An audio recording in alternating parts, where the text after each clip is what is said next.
standard development organization. And that facilitates this interoperability, facilitates competition among producers of the equipment, but it also creates a process by which the industry itself determines what are the most appropriate, efficient, desirable technologies to incorporate into the standard. So if I'm going to manufacture USB-C cables, I'm going to be necessarily practicing many patents held by other companies. And the Standard Development Organization may or may not have a policy by which anyone who participates becomes bound to if they're a patent holder, to charge only a fair, reasonable, and non-discriminatory patent, and if they're an implementer, to be responsible for paying no more than that, but be responsible for paying that royalty.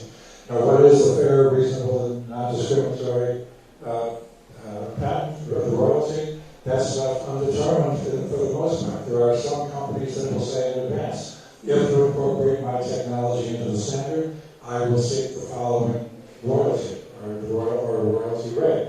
IBM's been doing that for years and years. These participants are, for the most part, well, in one sense, the largest percentage of the patents in the standard, and there may be many, many patents. There are about 10,000 patents practiced by this firm. Probably 80% of them, 70% of them, are held by fewer than a dozen companies, 10 or 12 companies. Nokia, Emerson, IBM, you'll recognize all the names.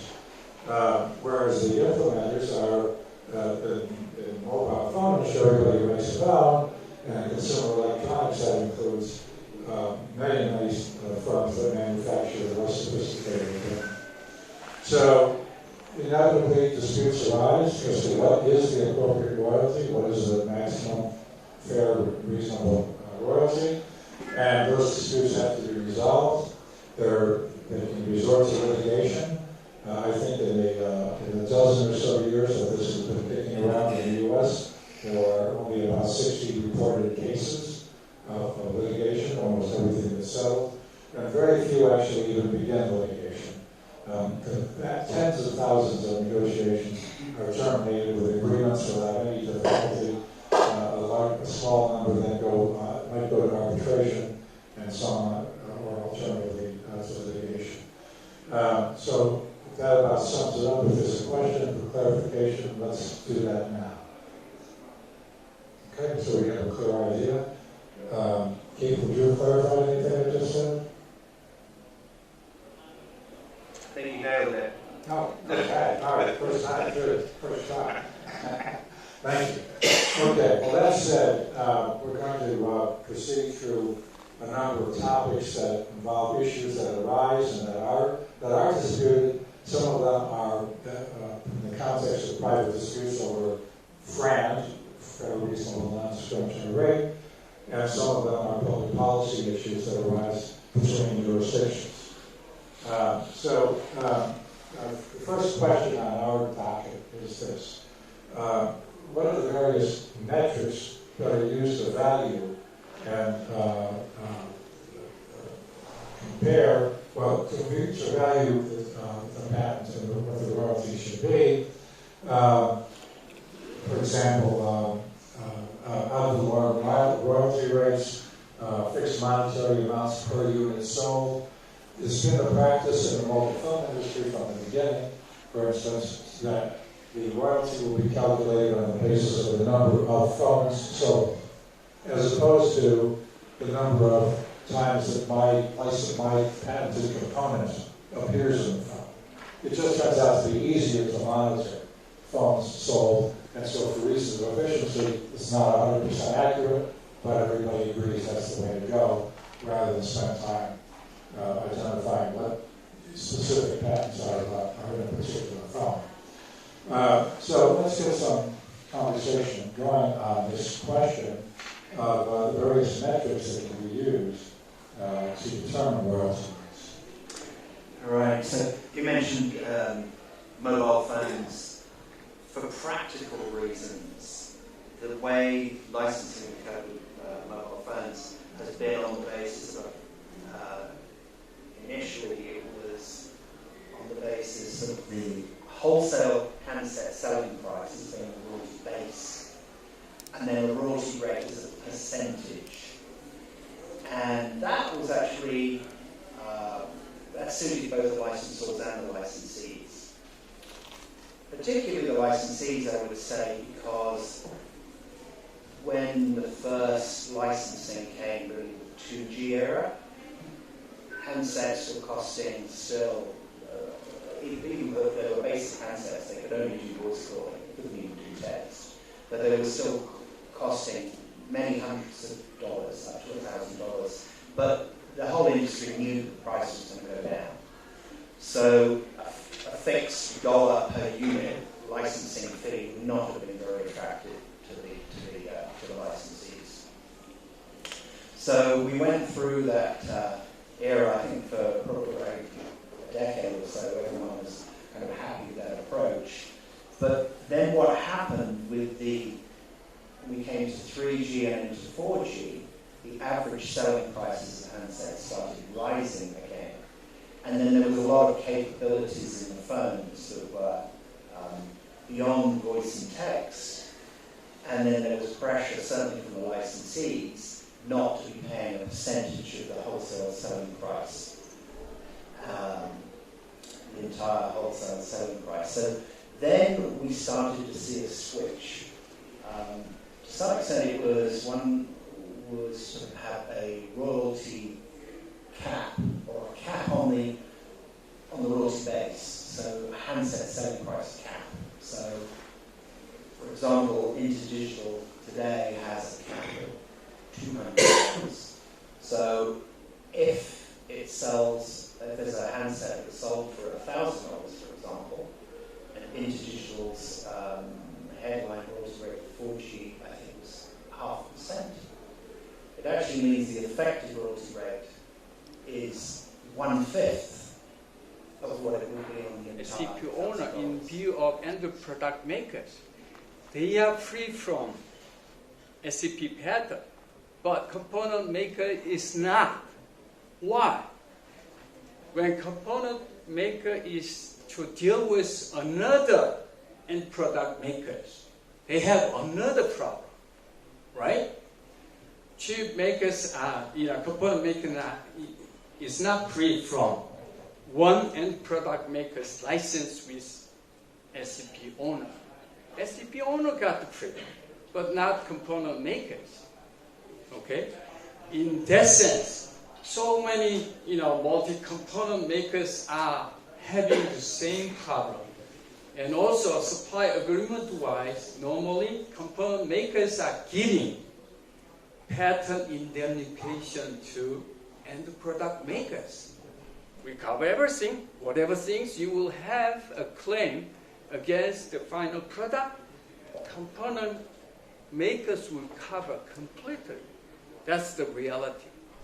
So in that sense, let's say that we accept that and the product will cover the component makers. What that means, component makers are paying the royalties to the SCP owner, beer, and the product makers without knowing the detail about the agreement, terms, royalty rate, whatever things concerned about their chips, their component. That's the problem, right? If component makers are doing the same continuously, is that okay? They don't have to organize their IP department. They don't need to have an IP expert in a company. They don't have to prepare for the future IP wars. That's the serious problem. That is the most serious problem. By doing, entire unit price royalty will make the whole society healthy? I don't think so.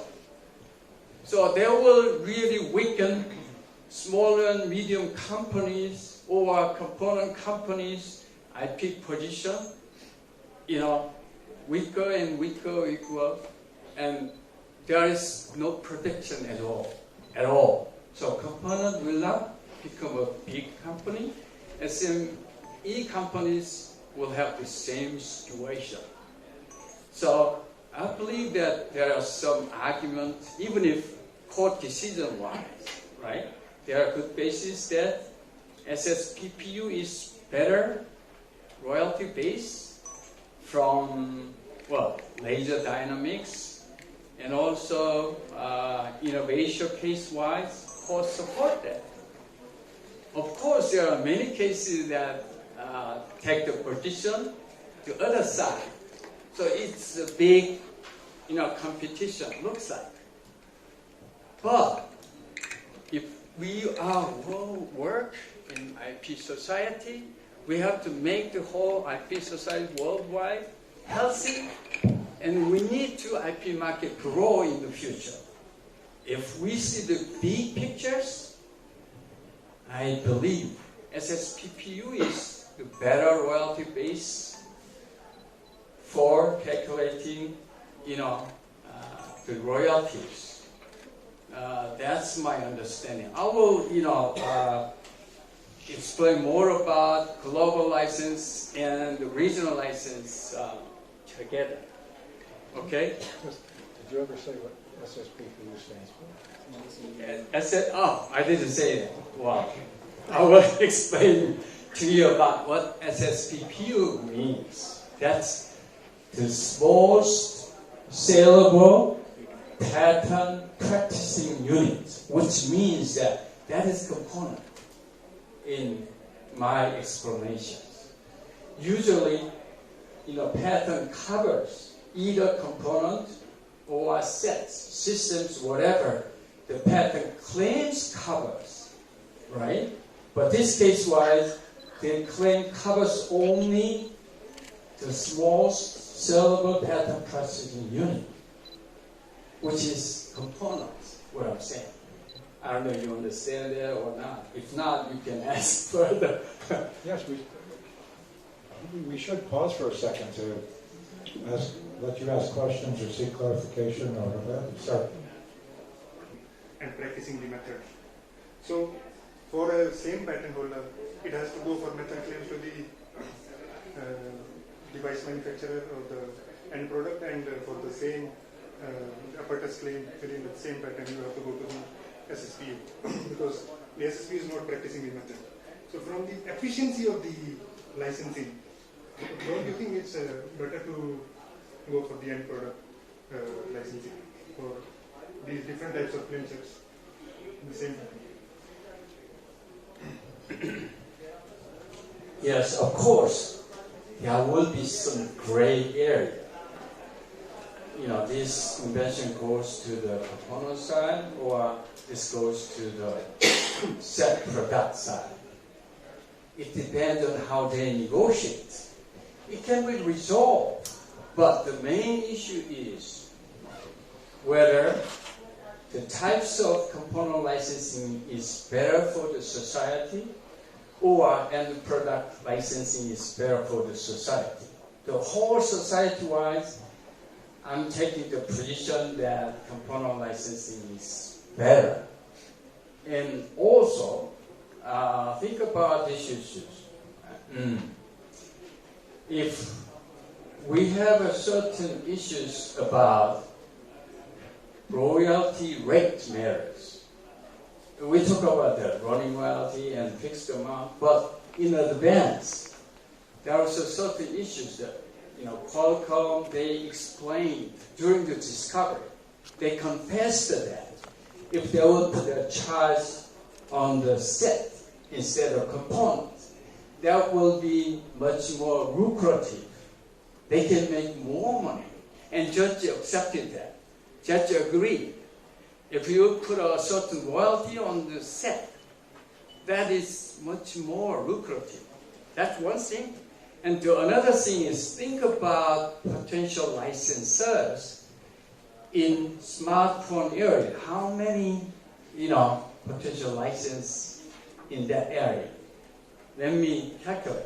Not many, like Nokia, Ericsson, Qualcomm, perhaps InterDigital. Say, just few number of potential licenses. They are covering all of 100, maybe 100. I'll be exaggerating a little bit, but 100 component, makers. Which means there are 100 component makers taking the position. That means that doesn't take care about the another world, court system, patent system, regulators. It really, give a certain harm to another jurisdiction, right?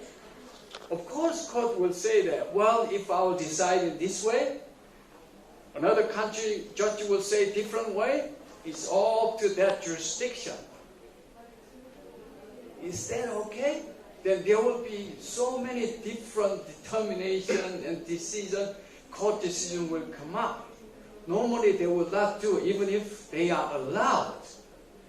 Just like EU. EU is trying to set up the unitary patent court, IP court, but it's not going well up until now. But if there is a unitary court that covers the whole world, that's fine. If not, let's say about the patent. Patent will be registered in each territories. Indian patent must be registered here in India, not UK, not US. So those patents registered in US cannot cover Indian territory at all. Even if the SCP owners, they cannot file the same number of patents, same number of corresponding patents to India at all. They will pick up some of the most important countries. Thinking about the market of cellular phone, right? US and EU is big market. They file, SCP patents to US, EU first. And next they will think of the rest of the world. India is important. If they don't think important, just a few patents must be filed in India. And different legal system will say that, oh, that's not patentable in view of the prior and public knowledge in India.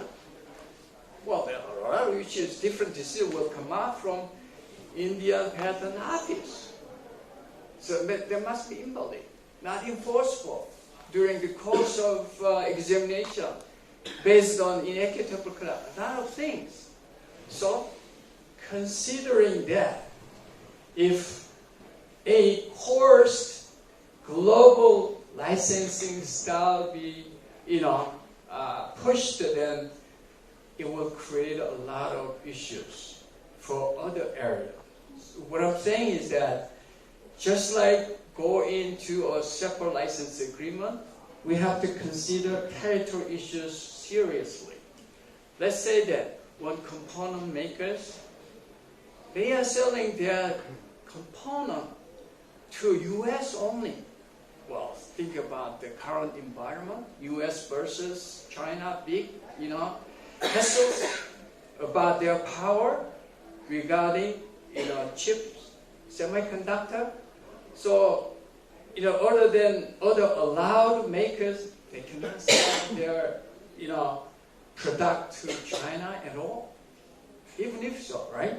So considering that, why the component makers, they cover the whole world instead of covering only that company is manufacturing. Supposing that Korea is Korea only, Japan is Japan only, that's fair. If they will pay the whole market, royalties on behalf of end product makers, that's unfair. Why do they have to pay the royalties for end product makers? That's not good. So, to make, global licensing must be allowed means there must be based on the voluntary basis, right? That's important things. Unless the component makers will choose global licensing, pattern, component license must be allowed. Just like the menu. We need a menu that shows SSPPU style licensing and also end product licensing style, so that any potential license can choose either way. That only shows the transparency and also very fair to the whole industry. Think about SSPPU and global licensing together. If, the SSPPU and global licensing issues must be regional licensing matters considered, it will give a very irreparable damages, harmful damages to component makers and also small and medium makers. They have no chance that their business will grow to the wall. That's my analysis. I think there will be some questions. Yeah, I get very uneasy when I hear people talking about fairness. Since you touch upon the native patent code, right, in your market specifically, so how basically it's affecting nowadays there is a lot of debate ongoing with respect to whether the licensing should happen rightly or not. Specifically, if I talk about in pharma segments, but it is generally applicable to the other segments also. So now the innovators or the inventors are more willing to do the licensing, considering there is a nationalized system that is going to be placed in one place.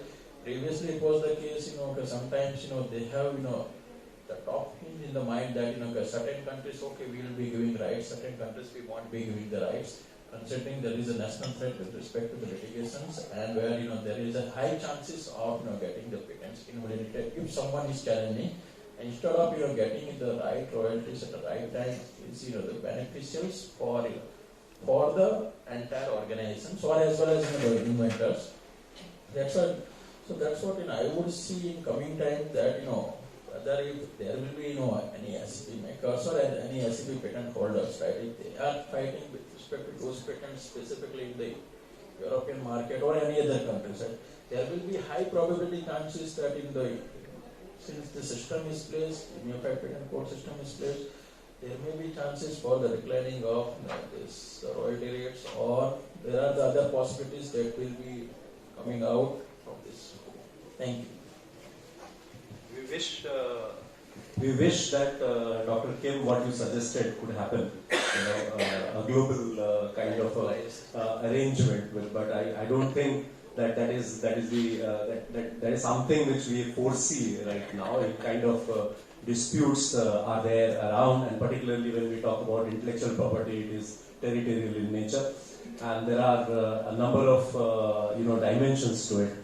On your SSPU point, which you pointed Correctly, but in my opinion, IoT matter, ICT, whatever is connectivity issues, as I mentioned earlier, there will be some gray area, which means that, let's say that the smartphone will control all of your domestic home appliances in a remote way. Okay? So that goes into some part in smartphone, so that there will be some communication, sending signals here. There must be some recipient area on the device at home, right? Through communication only that works. So which component or which system will enable to communicate efficiently and work that function? So it goes to the functionality issues. If it covers as a whole equally, then you have to think about the value of each part. So how to claim the invention covers a certain portion of each devices or not, right? But normally, it's been manipulated by this mobile phone.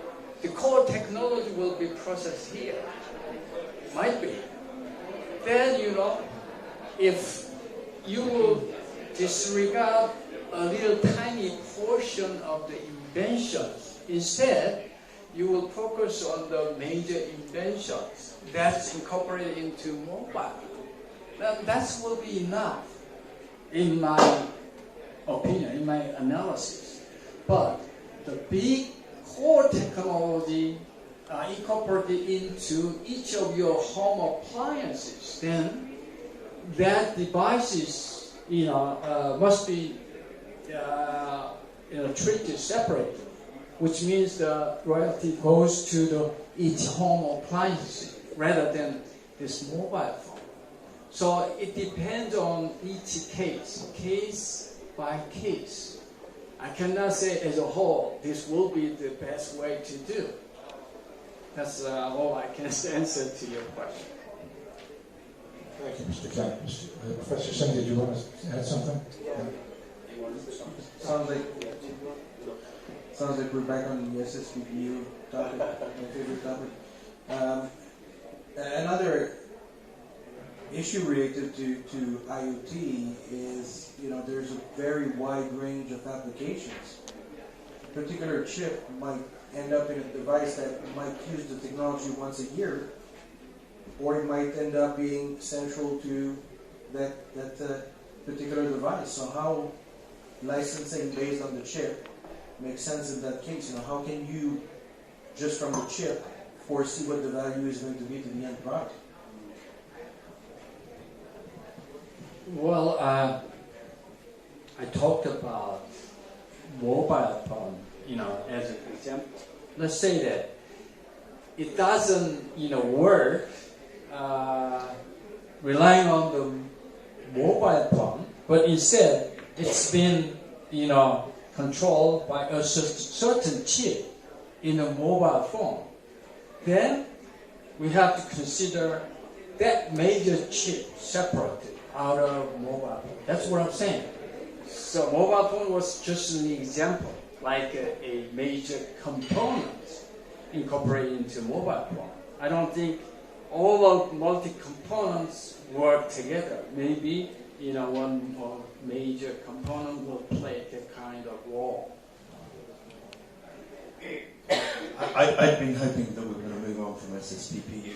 I just want to add one comment. It's conceivable it might be worth having a 5G light bulb. There might be some value in doing that, but for sure it's got to be extremely cheap. So the chip that is put in, it may have a range of capabilities. It may be convenient to have the same chip that is connected to the light bulb as connected to the brain scanner or the remote surgery technology. There's clearly a lot of price difference between the two applications. There's a lot of value difference between the two applications.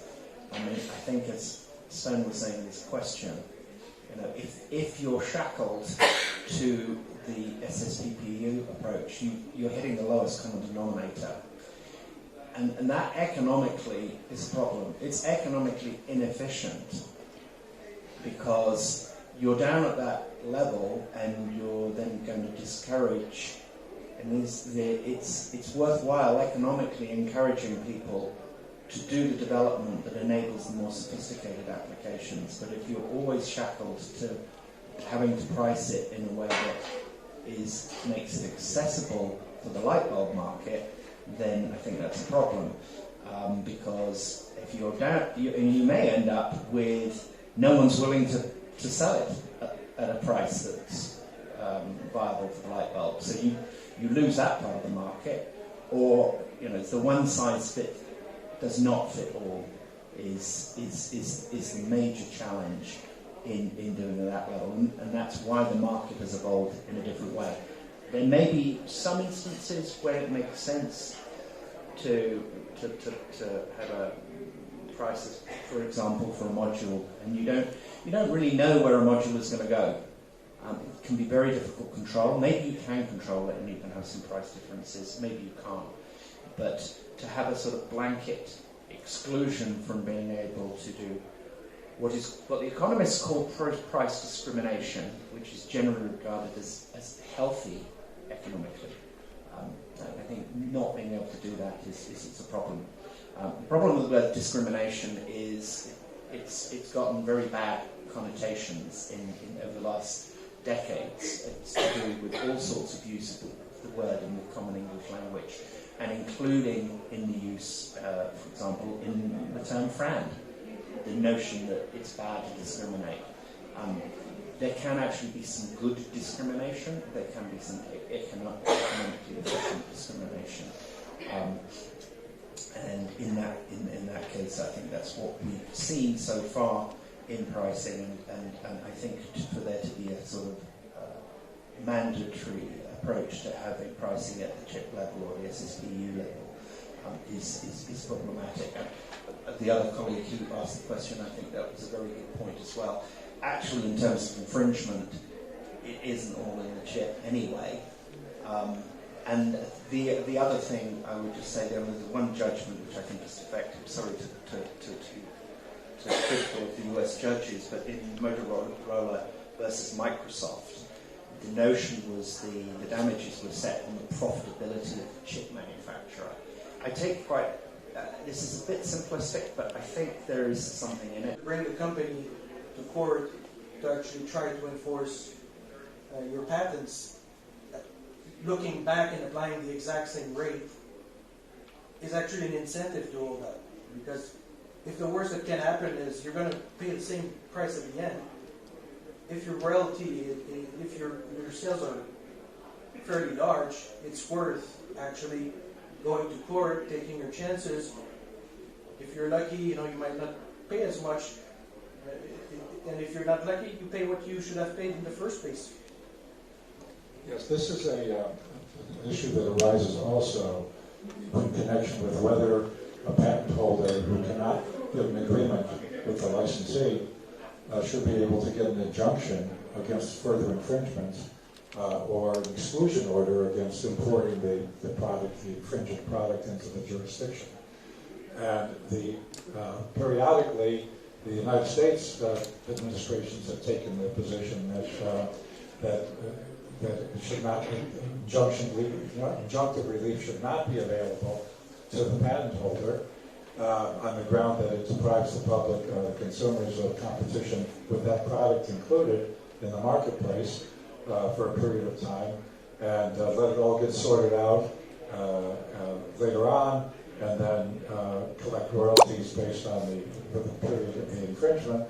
But it's the same problem. The incentive then is to hold out, not sign up, let yourself get sued. The worst that can happen is you have to pay the FRAND rate, whatever the jurisdiction determines as the FRAND rate. So it's a position that the U.S. administrations have taken, the current one and the Obama administration, which in my view makes no sense whatsoever, especially considering that just because a person seeks an injunction doesn't mean that they can get an injunction. And indeed, one of the criteria for getting an injunction in the U.S. and in Germany and elsewhere is that you will not be able to collect damages later on because the company would be, the infringer would be financially unable to pay at that point, or it's a marginal company to begin with. So if you don't get paid now, you risk not getting paid ever. I think it's appropriate that the market responds by having the licensing arrangements that are, if you like, sympathetic to that. And I think that as we start to think about devices other than phones, so far we've mostly spoken about phones. Once we start talking about the licensing for a car, I mean, the rhetoric from back, I can remember Vodafone this was when LTE was about to come in, maybe 2007, 2008, and they were asserting that there's one company out there that would think that the royalty base should be the entire value of the car. And they never said the name of the company, but they were implying that it would be, for example, Qualcomm. Qualcomm never said that. I've never come across anybody in the industry who seriously would be suggesting that the royalty base for a connected car would be the entire value of the car. And what has happened, we have a licensing platform for cars, and it's $1 per unit price. And that's a very logical way to go. So, summary, I think that we shouldn't be dogmatic, and I think the problem the judges, my concern about the judges, they're very smart people, but they have quite a narrow focus sometimes on the case that's at hand. And when they make a statement like one approach is discriminatory, inherently discriminatory, I think it's a dangerous way to go, because the market needs the ability to be able to respond to the conditions as the market develops. Well, I appreciate your empathy for judges. Because they do have to decide something to resolve the case, whether they want to or not. And they try to avoid saying never, or anything else that's so definitive that doesn't allow for evolution, but sometimes they do. Keith made, we'll turn to Mr. Kim in just a moment. Keith made a reference in the licensing negotiation to holdouts. So I just want to explain the terminology, because this has become the subject of a great deal of academic debate and some litigation. In the negotiation between implementers and innovators, between patent, manufacturers, say, and patent holders, you encounter allegations that the implementer is not willing to take a license. It is refusing altogether to take a license and pay for it, or it is using delay tactics to avoid entering into a license agreement. And these allegations come from, of course, from the patent holder side of the equation. Or you get complaints from implementers saying that the SEP owner is holding me up. In other words, demanding a royalty rate that is unreasonably high. Empirically, there's very little that we know about this situation, because there are thousands of these negotiations all the time. From what we know in the economics of bilateral relationships, among recurring parties, and these are overwhelmingly repeat players, we don't have problems like that because of the reputational harm, because of the desire to participate in future technologies. But nonetheless, there are interests that pay consultants to make arguments along these lines and to litigate along these lines. Yes. If I may, and I don't want to delay the whole thing, but I've been accumulating a few points I didn't want to interrupt. With respect to fixed amounts per unit versus percentage, we operate mostly in the smartphone area, and we understand that for the same wireless connectivity option, you can have different phones, and sometimes from the same vendor, different phones with different screen sizes, different battery sizes, but effectively exactly the same wireless connectivity. So if our patents relate to wireless connectivity, it doesn't quite make sense to charge a higher price for a phone that has a bigger screen. So we charge a price that's based on a unit royalty, a fixed amount. But still we're getting pushback from phone vendors that are making feature phones saying, well, we don't want to pay the same royalty as what, for instance, Apple would be paying for the iPhone.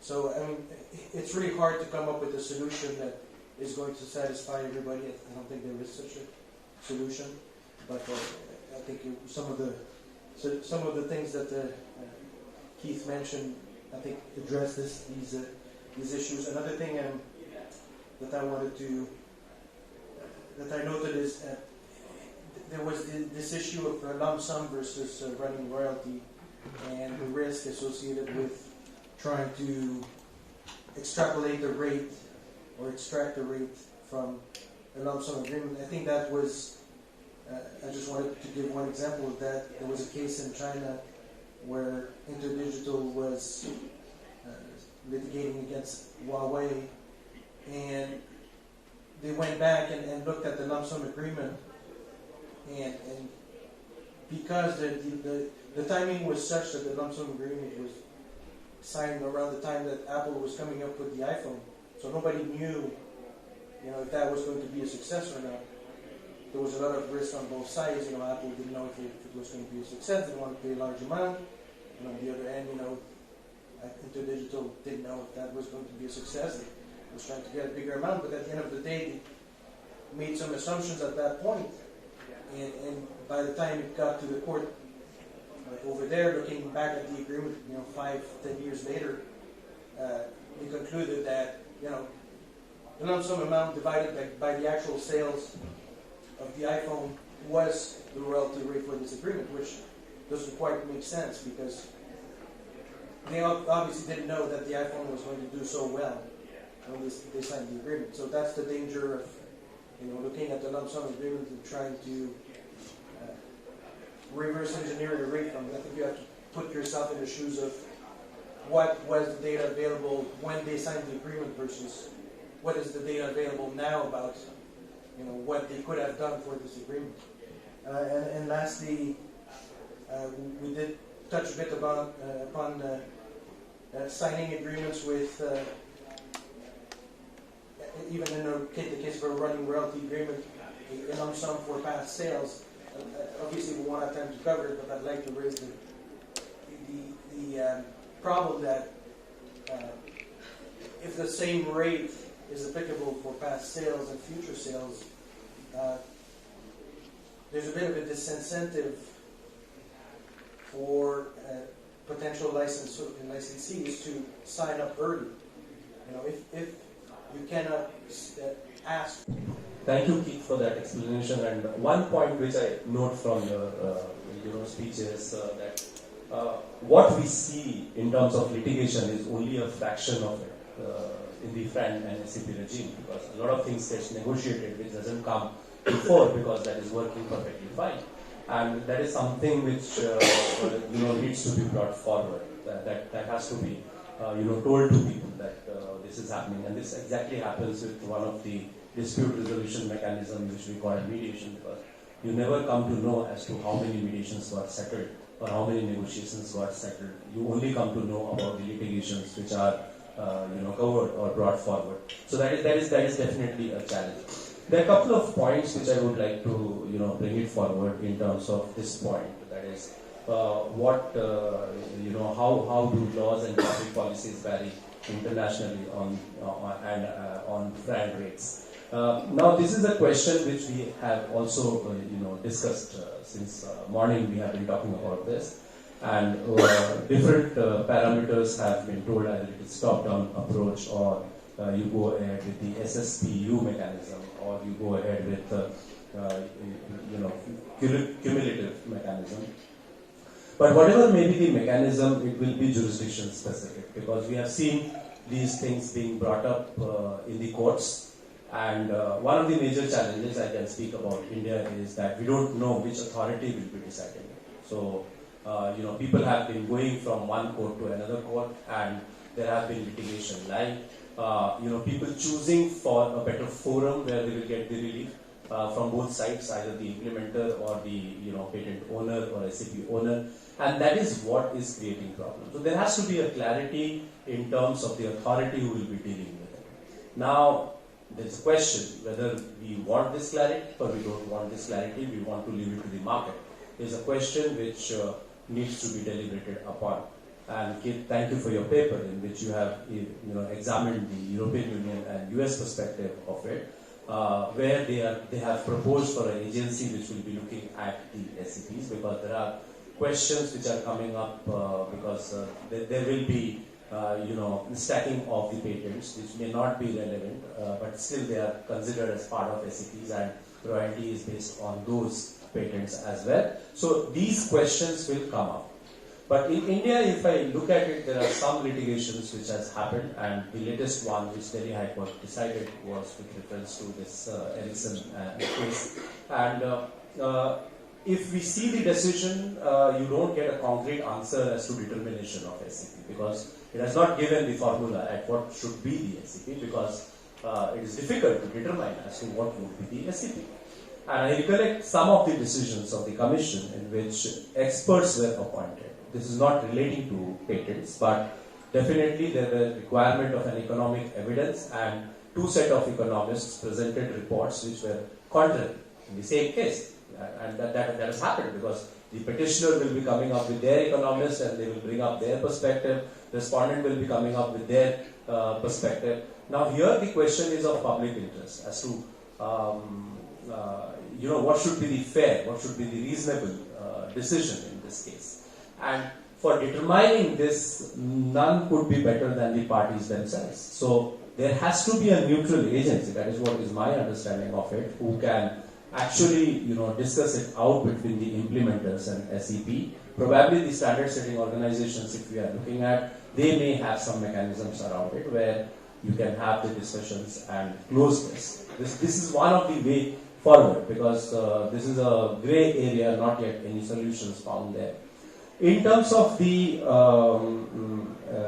standard setting organizations, if I look at India, there are a couple of them. Like for example, we have Bureau of Indian Standards, who set the standard on particular products.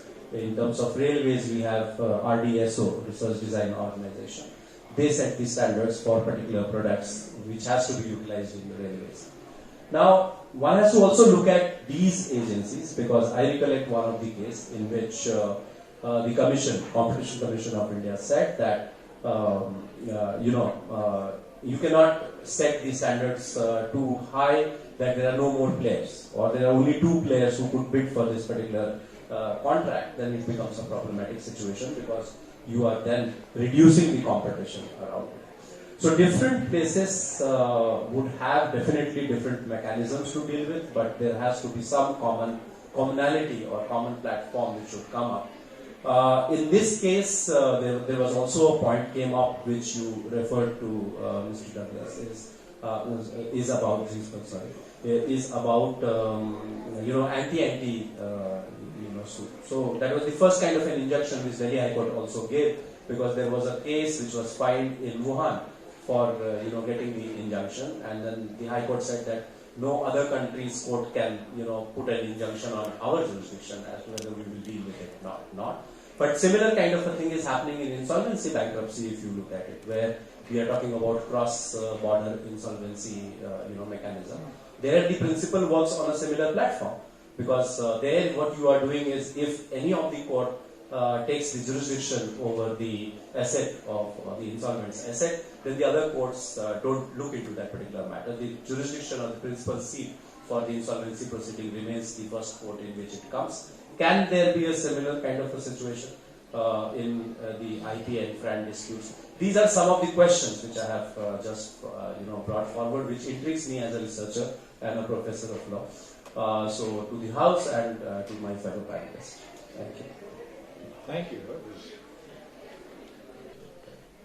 But what we can consider or view, what we can forecast on the future aspect, on the similar lines. Let's say it will take, the examples of how the drug discovery process going on in the pharmaceutical area. So whenever any, the brand companies or innovator companies come up with the new molecules in the market, they usually file a series of patents, which are a key content, like say what we are discussing in the SEP's areas. There are the apparatus patents, there are the chips patents. The similar way, there are the series of the patents with respect to the compound, how to use those compounds, what kind of the compositions are inside those the products is there. Those are the key constraints patents for anyone who wants to come with those products in the market with those molecules. So what happens actually, right? In US, let's say if we talk about the US, there is a clear system, so there is a stringent system that there is an R&D book where you have to listing down all these patents. So that maintains your standards, and which has been governed by the FDA. So everybody, and there are the standards set by the FDA to what kind of the patents that you can be listed, what kind of patents that cannot be listed. Right? So whenever any generic companies are going for developing, or you can consider any infringement rights, those who are developing the alternate for to bring the cost-effective products in the market. So basically, at that time, there is the litigation starts. So in that areas, there may be a chances for, so many of the. Now, when we talk about, the licensing matter in that area, so sometimes it depends on, what kind of product is there and which therapeutic segments and how much patient populations they are targeting throughout, the countries. If it is the rare therapeutic indication area, or if it is, we can consider, the diseases, for which, very few of the molecules are approved, or, there are, not so many companies are interested in doing the research there. So there may be chances of high licensing or the high royalty for the brand company if someone wants to bring the cost-effective medicine. But if in case of let's say if I'll talk about the diabetic segments or if I'll talk about the cardiovascular segment, there are lots of companies are working on that segment, right? Because that's a very prevalent throughout the professions, and so many out of 10 people you will see the 8 of them are suffering from these situations, right? So there may be a chances that you will not get much the licensing fees or much of the royalties, because basically in pharma whenever any licensing happens it may be between 10% to 30% depending on what kind of the products that you are selling.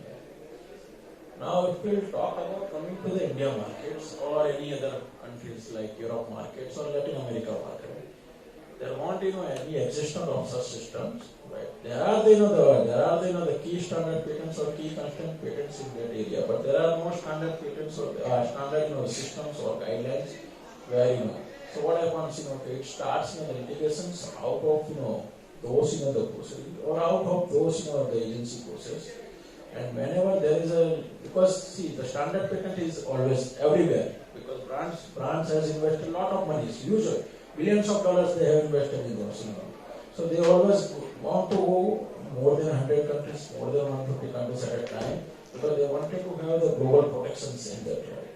So when it comes to the other countries part, right, there are the out-of-court litigations or there are out-of-agencies, litigations where, the key constraints patents on which the brands wants their rights, right? These are the key constraint patents, which no one can bypass or which no one can do, right? And for which we want either the royalties if someone wants to come in the market, or they should be the protected. But at the same time, if you will see, there is a system in India, right, which is called as compulsory licensing, right? Because at certain times, what happens, right? In standard essential patents, since we are discussing about the royalty based, the scenarios, or if you want to bring, some alternative cost-effective UI in the market. So here it is the same scenario is there, the cost of the therapy is so high, it's not affordable to everyone, right? So there is a system side, you can bring after certain years of the times, let's say if you cannot manufacture or if you cannot provide the cost affordable medicines to the patient, right? There are the systems that you can bring or you can apply for, the certain cost effective, the licensings to the countries. So that is a one type of system existence in this country.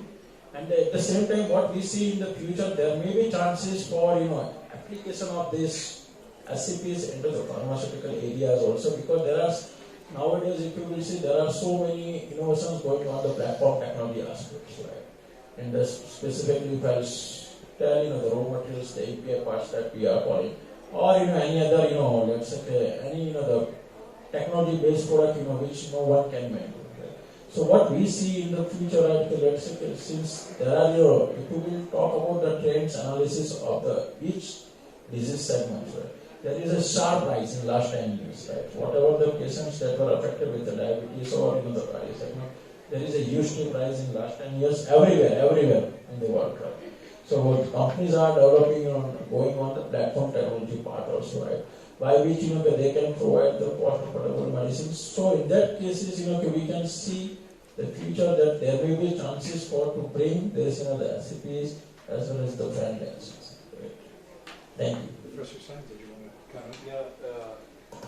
From this, one point which Mr. Agrawal pointed out, one thing emerges is about essential facility, and that was one of the points which also comes up in this FRAND, and there's a thought which I have, that whether these particular SCPs can be considered in the long run, or maybe if you, as an essential facility, and they say that, okay, fine, you need to grant an access to this on fair and reasonable terms, because that is an essential component or an essential technology. Like say, for example, you have talked about USB or a similar kind of a technology if in future it comes up, and can it be considered as an essential facility and granted access to, like a compulsory licensing, as we talked about in drugs? Can it be possible in case of mobiles or similar kind of a technology, or maybe we are launching into EVs or similar kind of an area? Maybe one technology is said that it is essential facility or the principles of essential facility doctrine under the competition law. So that is one point which I had just to bring for. Let's turn to questions, comments, and so on from you all.